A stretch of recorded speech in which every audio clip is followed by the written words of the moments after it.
Hi sis, magluluto nga pala ako ngayon ng Bicol Express. Masarap to at sobrang anghang ito, masarap sa kanin. Okay, let's do this.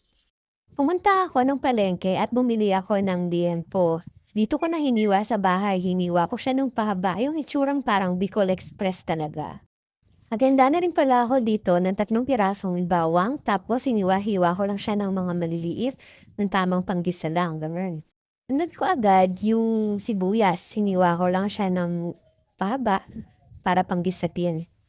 Sunod, naghanda naman ako ng luya tapos hiniwa ko siya ng mga maliliit na parang dice. Tapos, sinunod ko hiniwa yung siling green. Hiniwa ko lang siya ng pahaba. Sa isang kawali, ilagay natin yung pork. Pagkatapos, ayusin lang natin siya. Tapos, lagyan na natin ng isang basong tubig. Pakuluan natin siya hanggang sa maubos yung kanyang tubig. Kung nag-enjoy ka sa aking channel, subscribe ka naman at i-hit mo na rin ang notification bell para lagi kang updated sa mga bago kong gawang video. Kapag natuyuan na ng tubig yung karne, ayan, lagyan natin siya ng konting mantika at igisa-gisa lang natin siya hanggang mag-color brown. Kapag color brown na siya, i lang natin ng kaunti yung karne, tapos sunod na natin agad yung luya. Yung luya kasi nakakatulong yan para mawala yung amoy ng baboy. Pagkatapos, isunod naman natin yung bawang at sibuyas. Igisa lang natin siya hanggang maging translucent yung itsura niya. Pagkatapos, isabay na natin siya, ihalo na natin siya sa karne para yung aroma ng sibuyas at ng bawang at luya ay humalo. Haluin mo lang siya ng haluin. Pagkatapos, ilagay mo na yung konting paminta. Haluin mo pa rin siya ng haluin. Tapos, maganda ka ng bagoong. Yung binili ko nga palang bagoong, tigsa 10 piso lang sa palengke. Tapos, pinigaan ko siya ng isang piga kasi ayoko ng sobrang alat ng bagoong.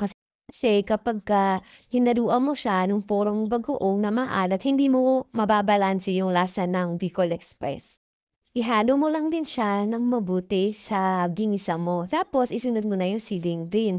Sinusunod ko talaga yung siling green na yan para medyo magkaroon na siya ng anghang. Dumikit na yung anghang sa baboy. Para, kumbaga, pag nilagyan mo siya ng gata, ano na, meron ng anghang. Hindi mo na siya hahabulin. Kasi ang Bicol Express talaga, kailangan maanghang yan. Hindi yan pwede hindi maanghang. Hindi yan tatawagin ng Bicol Express kapag hindi yan maanghang. Isunod naman natin dito yung gata. Ang pinili ko nga palang gata is yung nabibili sa mga supermarket na tinatawag nila na coconut cream. Nilagyan ko lang siya ng isang basong tubig para medyo lumabnaw siya. Kasi purong-puro yung nasa cream na yun.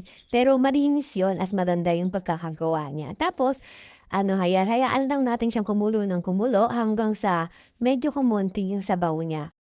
Pakuluan mo na siya ng pakuluan hanggang sa kumonti yung sabaw niya. Pero medyo haluin mo rin siya kasi baka mamaya matikong yung ilalim niya. Pagkatapos, gumamit lang ako ng gunting para putol-putulin ng maliliit yung siling na buyo. Kasi dapat mas maraming siling na buyo yung gagamitin ko dito. Kaso kasi meron kasi akong bata, baka hindi yan na makain yung naluto ko. Pero sure na maanghang na siya. Yung ibang mga nagluluto ng Bicol Express, ang gusto nila yung masabaw, yung meron silang maisasabaw sa kanin. Pero ako, ang gagawin ko dito, gusto ko dito yung medyo nagmamantika. Mas masarap kasi yun. At saka mas marinamnam. Sigurado makakaubos ka ng isang kalderong kanin. Pero ako, pag kumakain ako nito, konti lang yung nilalagay ko sa kanin kasi medyo makapit na talaga yung lasa niya. Pero masarap talaga siya. Ayan, nagmamantika na siya, luto na siya. So, pwede na tayong kumain. Nag-ihain mo sa pamilya, siguradong mag-e-enjoy sila. Wow, ang sarap naman nito, oh.